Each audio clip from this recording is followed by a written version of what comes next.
Production.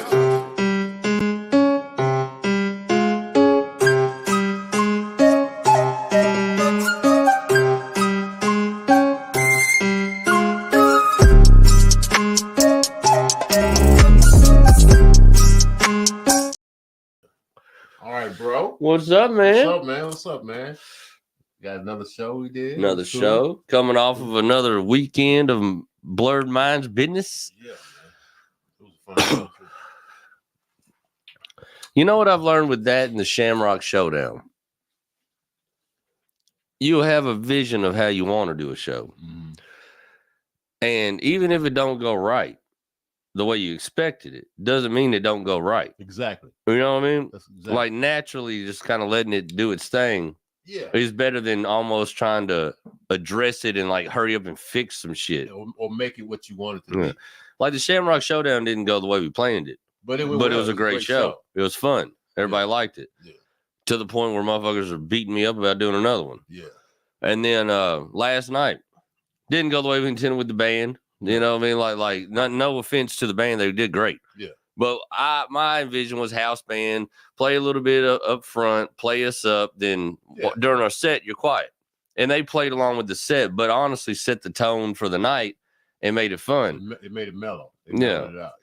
So we kind of did Cleveland's show on accident. Yeah. But now I see why Cleveland does it, because it's fun. Yeah. So there you go. You know, everybody enjoyed it that was there. And I always say, that's what I used to tell Cleveland. I was like, he's like, man, I'm a perfectionist. I'm like, dude, you setting yourself up for disappointment. You just go ahead and execute the idea, and it's gonna be what it's gonna be. Yeah. You know what I'm saying? You may, if it works out the way you plan, that's luck, really. Yeah. You know, because it's gonna be what it's gonna be, man. Yeah. It's gonna be what it's gonna be. Honestly, I can't say that any of the shows that we've done went the way I thought. Mm-hmm. But I ain't never had any so far. Knock on something of wood. I none of them went the way I thought, but leaving them, none of them went bad. I don't think. Yeah.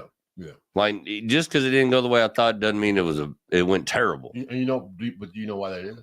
It's because we use good comedians, man. That does help. It helps a fuck ton. You know what I mean? Yeah, we use good comedians, man. We don't do favors. No. And honestly, you shouldn't do that in shows. I've done two favors on two different shows, and it bit me in my ass both times. Okay. Yeah, I can see. No shot or offense to anybody. I'm not going to bring up any names because it's not their fault. But the comedy gods will punish you for doing some whack shit. Yeah. So, you know what I mean? I've learned that. Yeah. But shit, I mean, you know, the shows, they've all been good. The Shamrock Showdown was like phenomenal, man. It's amazing. I tell you that goes what you said, using good comedy, good comedians. That show went off the rails. It did. But there was so much fucking talent on that stage that it didn't matter. Yeah. You know what I mean? So that was the beautiful thing about it, you know? Yeah. It went just the way it was going to go, but the way it went was perfect for the night. Yeah. It was fun, man. It was fun. And plus, they were on topic on this topic. They were talking shit, man. Yeah. We were talking some cash shit, man. That was fun, man. You know, speaking of talking shit, which is our subject. My dad is a great shit talker, man. Yeah. He will talk shit, man. I always had, like, my friends, when I was a kid, my friends would come over to my house just to hear my dad talking shit. Yeah. Yeah. He was just fucking like one dude, he just give them nicknames and shit. And I forgot all the nicknames, but they just fucking come over and just love hearing them talk shit, man. And so I mean I kind of got that I kind of have that in me a little bit, but I just don't do it as much as I used to. You know? I used to talk shit too, man, in school. And so what is your definition of talking shit? just saying shit. I mean, being funny or Yeah. trying to get a rise out of somebody somehow. Yeah. Like cutting up. Or even if you're serious, like just trying to get a rise out of somebody. Yeah. That's talking shit to me. Man. Yeah, to me, like it's one word, it's one phrase, but two definitions. Because one, talking shit's like like just fucking around, talking a little shit, cutting up, and then there's talking shit like talking shit on somebody. Yeah. You know what I mean? Like in a foul way. Yeah. You know what I mean? But like both of them, to me, the funny thing is when you say it, depending on how you're saying it, everybody knows exactly what you mean, though. Like nobody confuses the two. Yeah, they do. You know what I mean? It's like, oh, yeah, me and Tim was over talking shit. They're like, all right, get it. And then it'll be like, man, I heard Tim was talking shit. Yeah. But they know exactly what it is. You know what I mean? Like everybody understands the definition, the context. Yeah. Kind of like motherfucker. You know what I mean? There's a million different ways to throw out motherfucker, you know? Sometimes it's mean and hateful, and sometimes it's a term of endearment, you know? You know what I mean? Like I say it all the time, and I don't ever mean nothing by it. It's just kind of in the cadence of how I talk. You know what I mean? It's just like, so such and such, and this motherfucker here. You know what I mean? But it's just part of it. It's etched in my brain. There's so many. Motherfucker has so many meanings. Motherfucking. Yeah.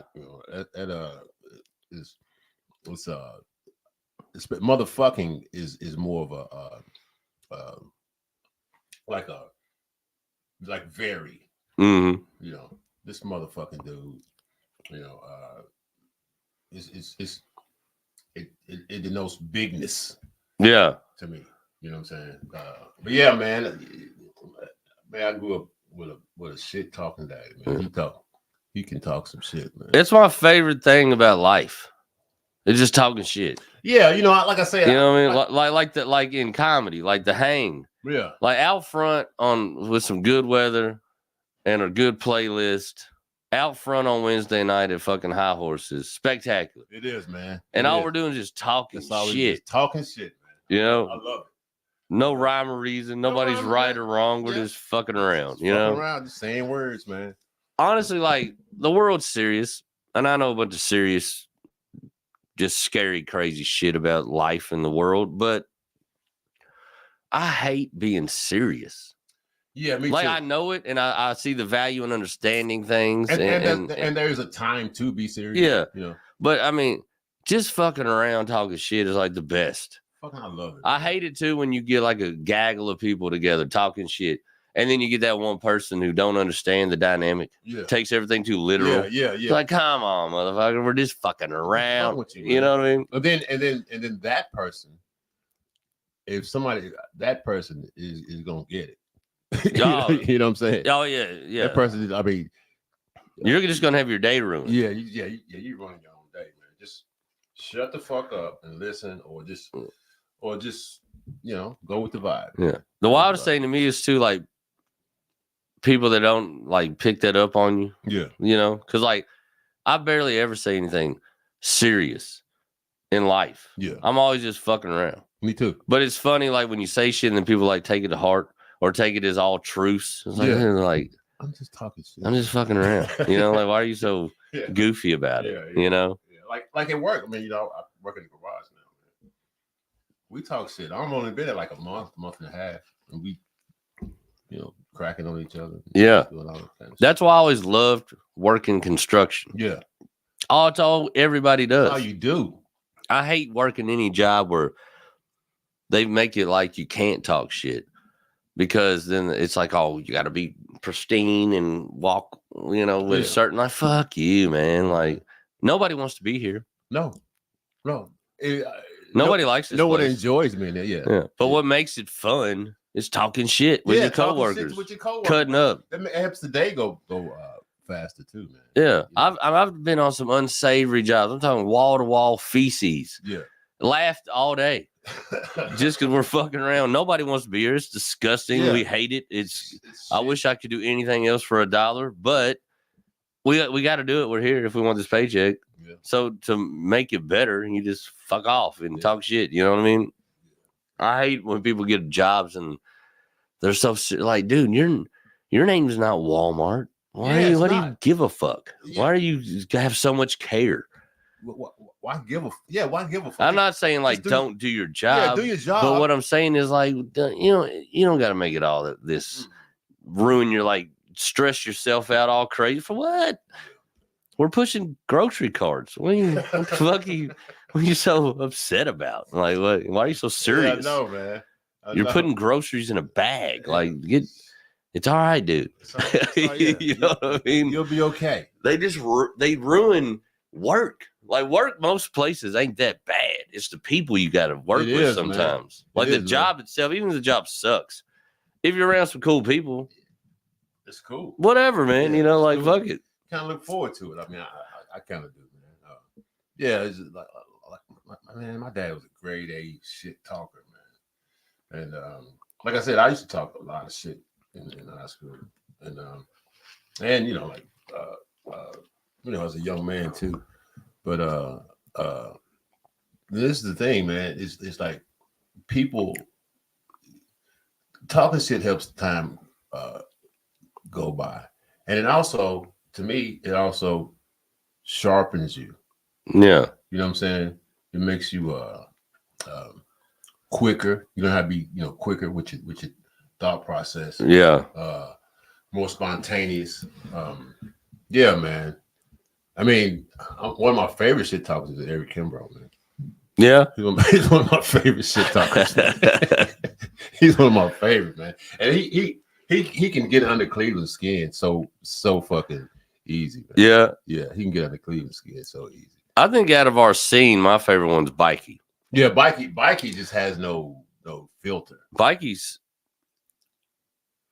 I don't want to say that because it might sound wrong, but dude, he's had me crying, laughing. Yeah. Over just the goofiest shit. His comments on shit is bar none. Yeah. I've heard somebody say something that was nothing funny about it, but his response to it was fucking hilarious. You know what I mean? Mikey is funny, man. Conversationally, he might be one of the funniest motherfuckers I ever talked to. Yeah. He's animated. Yeah, man. He's animated. I would call him like a black belt shit talker. Yeah. You know what I mean? Yeah. He's up in rank. But he on the Shamrock Showdown, he was too much and he broke the rules. Yeah. I knew he fucked up the way he come out, because he just come out just spraying. Yeah. And I was like, the bad thing is he did so many that it stepped on the good ones. Yeah, I know. You know, because he did so many in a row. Yeah, he's relentless. When he was talking about the first gay preacher or some shit like that, and then he was like, yes, because that's what Jesse Johnson always says, that shit. Yeah. That was hilarious. Yeah. But then he did 5 jokes right after it, so it just went over people's heads. Yeah. But Jesse got him because Jesse knew how to play it.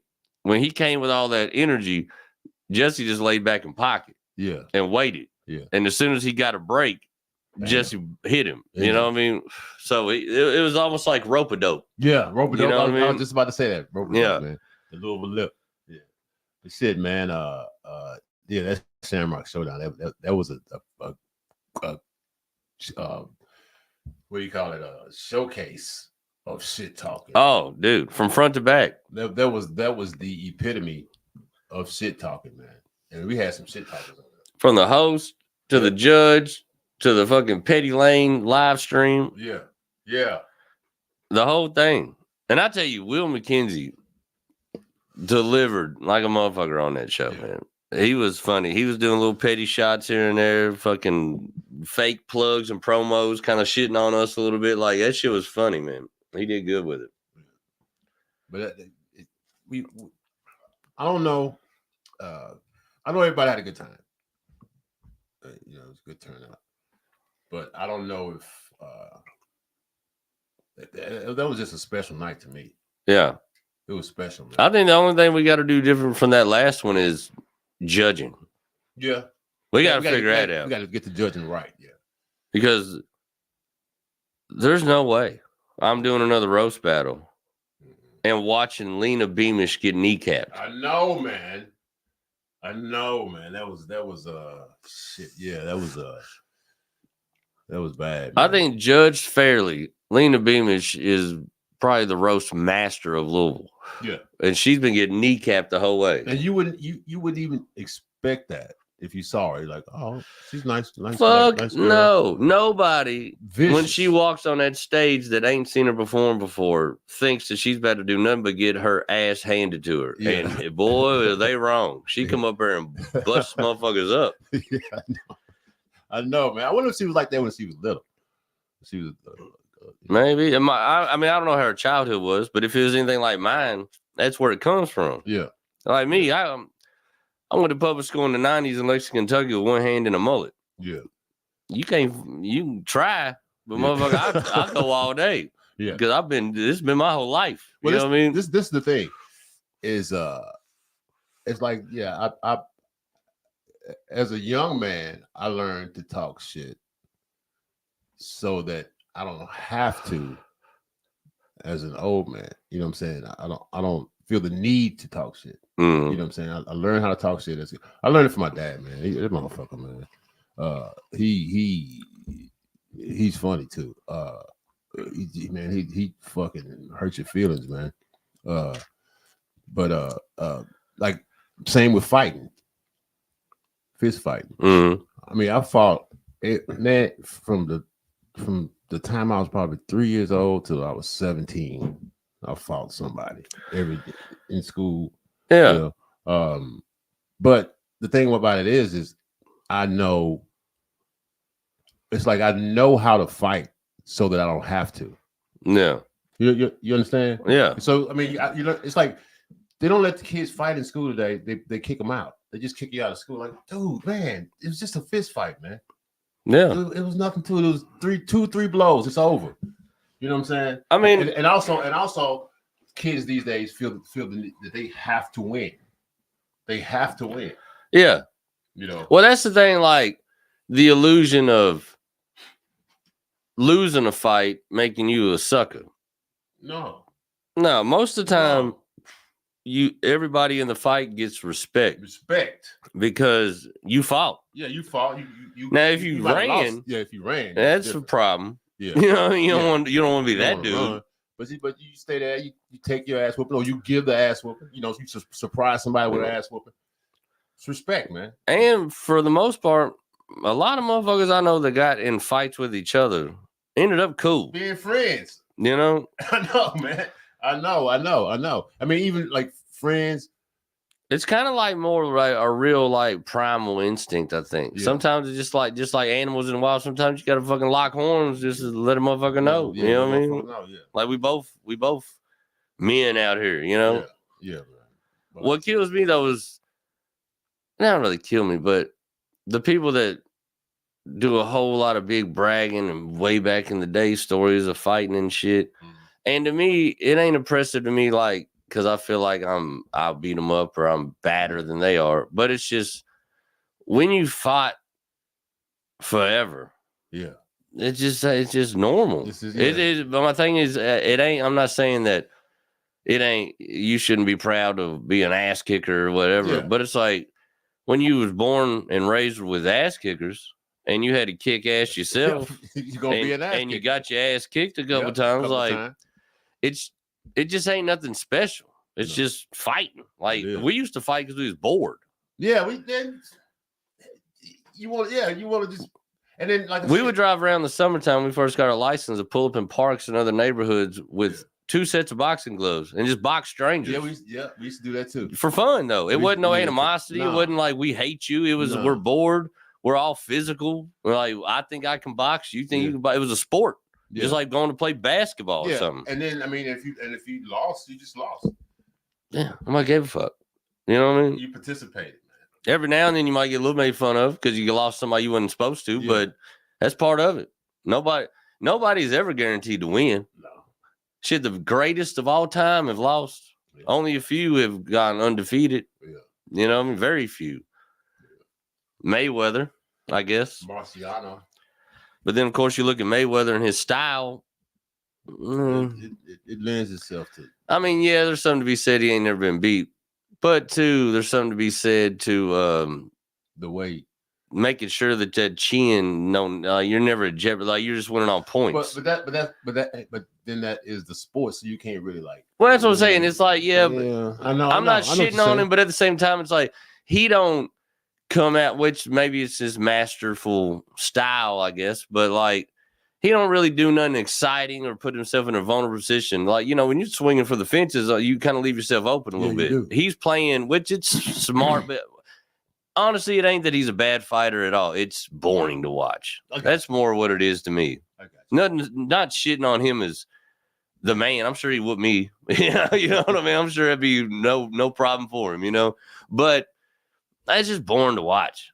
I grew up Tyson era when he was devastating people. You know what I mean? Like in a vicious manner. Yeah, man. Yeah. Probably one of the only boxers. I'd imagine there's a few, but that I know of that professional boxers would fake not being able to get back up because they didn't want no more. Yeah, they want more of that. But this is somebody whose whole life is fighting. Yeah. And they fought one dude, and they're like, you know what? I ain't getting back up. I'm not getting up. No, I'm not knocked out. No. Yes, I can get back up, but I ain't. I will not. Count to 10. I ain't getting up. That's wild. Yeah, it is. And it ain't like he did that to a normal person. This is a dude who gets punched in the face for a living. Time, yeah. Yeah. Shouldn't be nothing new to him. But Mike Tyson hit him in a new way. They're like, I ain't never hit nothing like that. I've been hit, but not like that. That's wild. Yeah. I'd say that's kind of the effect too Foreman had when he come in. Because he was a big boom. Yeah. Boom, I think who was it? Somebody might have been Ali. I remember somebody talking, and they were talking about I've never been hit so hard. Yeah. It was just like fucking getting hit with a truck when he would hit you. I mean, and body shots too, man. Yeah. Hard body shots. Like, oh God. Thing is, you get a boy, you get a dude that is that strong like that, but can move like an Ali. That motherfucker's untouchable. That's the only thing Foreman had. He was a little slow. But when he hit you, he gets you. But if he could really move, I'm gonna tell you who I used to like. Pernell Whitaker, man. Oh yeah. Pernell Whitaker. You couldn't hit him, man. No. You couldn't hit him, man. I mean, him and Roy Jones both. Roy Jones too had a hellified head movement. Yeah. You just couldn't hit him, man. Did you see that fight with Roy Jones? I think it was for a belt. And he put his hands behind his back and dodged every punch, just moving his head. Yeah. I was like, dude, that's balls. Yeah. Left his head wide open. I mean, knockout all day long and couldn't touch him. That's crazy. Yeah. I wouldn't do it. I'm like, nah, hell no. No, even if I could. Yeah, because the chance I make the wrong move, you got all face. Yeah. you know what I'm saying? Yeah. And nah, I'm good, man. But but talking shit was a thing, man. We all did as a kid. I mean, I grew up with some shit talking people, man. I really think that is what kind of lends to maybe not all people, but for me, and I don't know, maybe you getting into like stand up. Yeah, because I it's not the same, but to me, I think when you come up, you got to be quick, you got to be witty, you got to hit somebody with something, you got to have something creative they ain't heard of before, something to stun them, like the misdirect, say something they ain't expecting. So all of it kind of lends to stand up. Just in a different platform, different way. Some people do that on stage. Kimbrough, he talks shit. Mikey, he talks shit on stage. Yeah, but I think people like what you were saying, and for me, like coming up in that realm and that being the thing in life all day, every day. Like I think it already kind of conditions you to kind of how to fuck with a crowd because you always been kind of doing it. In a sense, in a sense, and then, but sometimes some comedy. I mean, you have to have a special talent to talk shit on stage and be funny. Oh yeah, you know what I'm saying. That's saying a lot of people see crowd working and shit, and they just think it's easy, but it ain't. It's not. Like it's one thing I will say. I've heard I think early on somebody say something like something about, I forget who they were saying, but basically it was like, yeah, Kimbrough's all right, but he just does crowd work. But I was like, dude, but yeah, he ain't, but it ain't just like he's up there willy-nilly. Like he knows how to do it, how to get the reaction, the call to response. Like it's more calculated than you think it is. It is, man. And he's good at it. Yeah. He's good at it. I mean, I guess it would be like some people they don't like people just talking shit on stage. Well, I think some comedians look at it as like, Thing. well, you're not a writer, joke writer, so like it's almost like you're not as professional or as but you're much performing and it's working. So it's like, yeah. Well, to me, I don't think that holds any relevance as far as saying that you're not as capable. I think everybody's got their own style, they do. and everybody gets down a different way. Like if you take somebody who does more kind of like shit talking and crowd working and shit, and make them sit down and write, but now they're not cracking the crowd like they used to. Yeah. That's not good. It's not a good performance. It's not good for the crowd. It's not good for the artist because they're not doing what they do. I think if you're naturally a writer and that's how you get down, then that's how you should do it. Yeah, that's how you. If you're naturally a shit talker. I mean, at the same time, I mean, challenge yourself. Yeah. Kim Rowe's got a few jokes that he's written that he does, but most of his stuff is spontaneous and I wouldn't say he's as rapid fire as Spike Lee, but he's a bit more calculated. Yeah. A bit more calculated. But yeah, if I'm not saying just be a one trick pony. I mean, challenge yourself. Like I said. No, I mean, I think, and then sometimes you can just as a joke writer can just riff off the crowd for a little bit. Yeah, you don't have to do the whole thing. For me, some people do that. I'll do that sometimes. For me, I feel like the best sets I've ever done was a good blend of both. Yeah. I was loose with the crowd, fucking with them, having fun, but also in and out of my jokes. Yeah. You know what I mean? I feel like whenever I get that and it's flowing naturally, I feel like that's usually when I get the best reaction. Yeah. Yeah. Well, I mean, but you're an outgoing, smart guy. You know what I'm saying? Who has like, what? I'm gonna see what I can do with this stand up, and you doing stand up. You know what I'm saying? Yeah. So it's like you have a certain confidence that you can do both. You know what I'm saying? You can talk shit and do jokes. But I mean, I used to. I don't talk to the crowd as much as I used to. I used to talk to them a lot, man. Especially when like in the club days, when if you're headlining like 30 minutes into your set, they start dropping the checks. So that's a good time though. So that's when you got to try to keep their attention, and and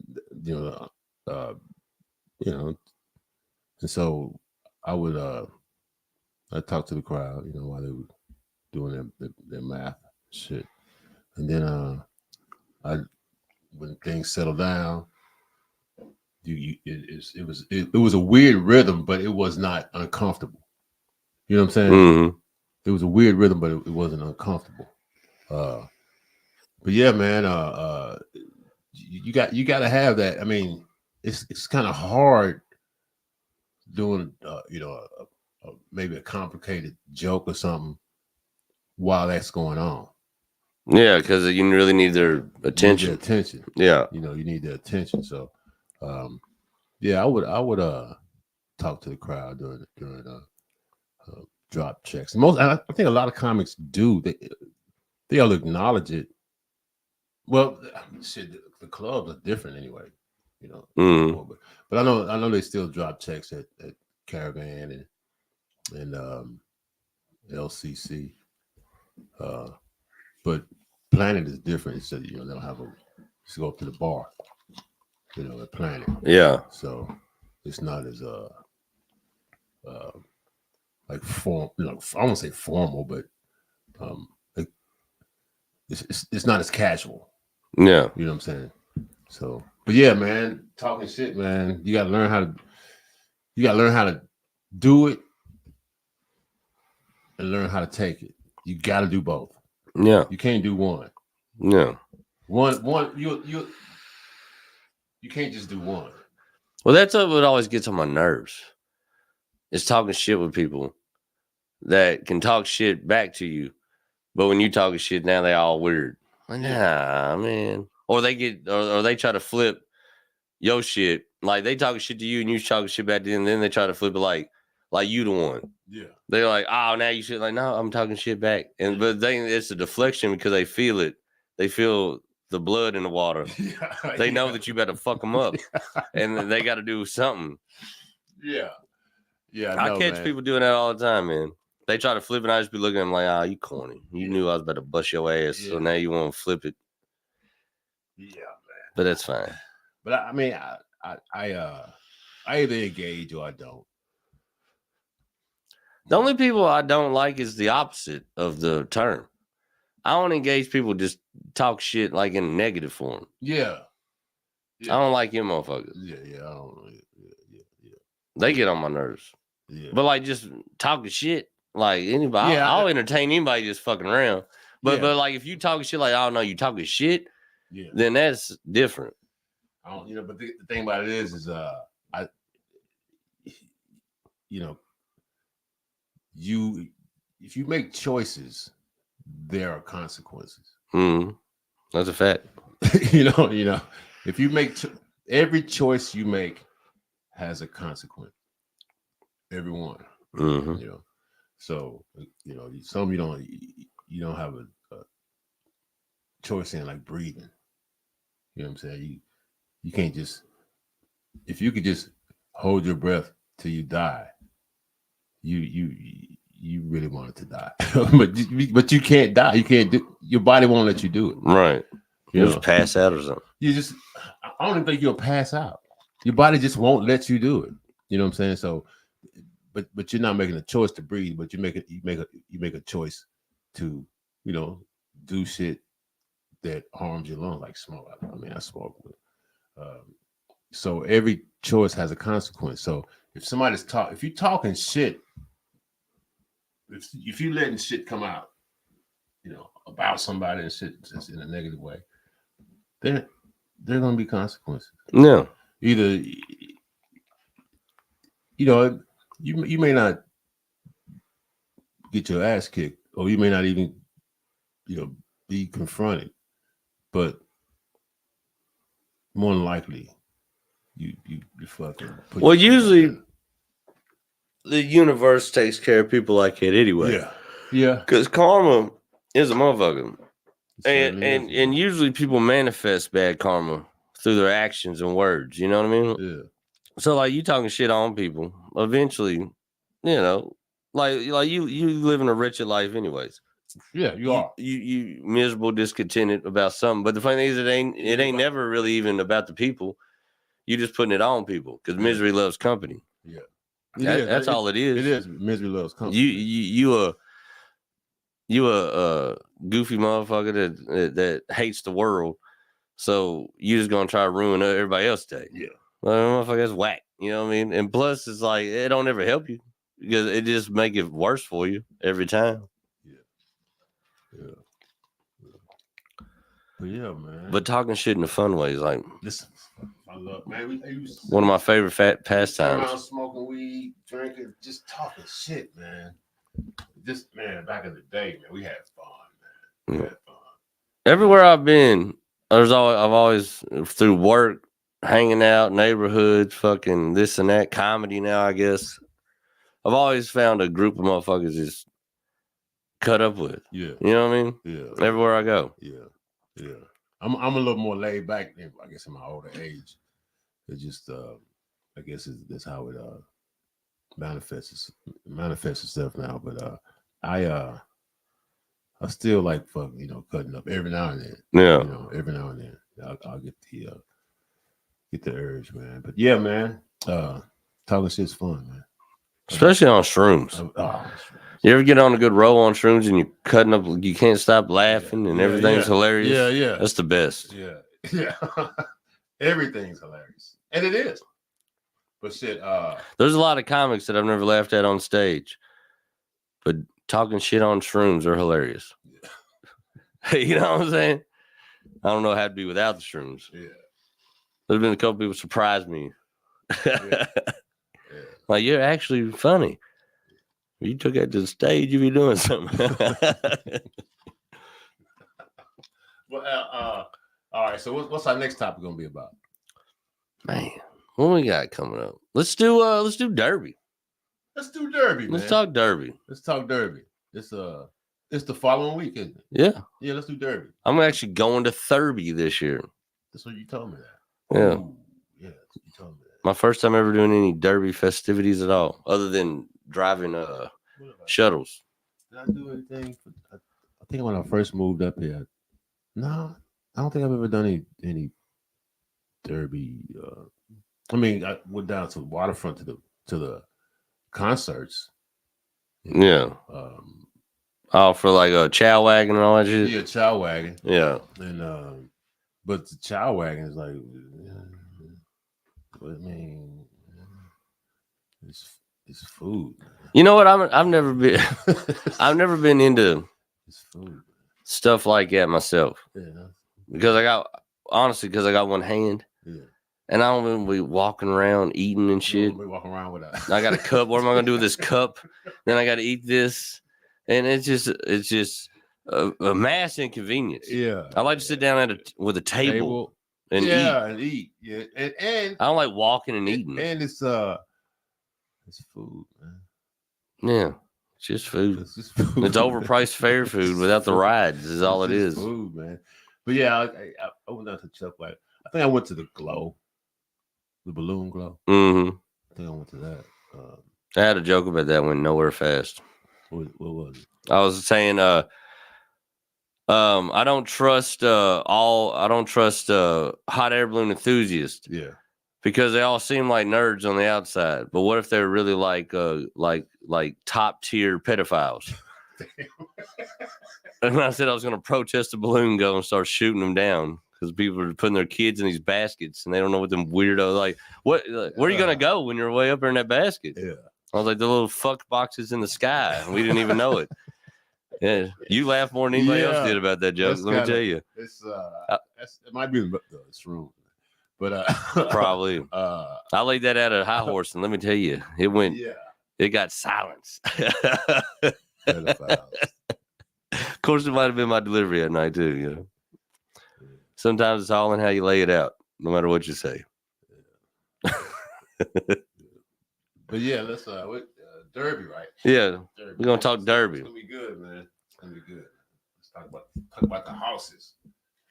All right, bro. We did it. We did it, man. Well, we have an open May. We ain't got shit scheduled on the books. We ain't gonna schedule nothing. No, we're gonna chill. We're gonna do some golfing and some fishing. Yeah, I'm gonna do some fishing. I'm gonna get back in my pad. I want to do. I want to challenge myself with some jokes.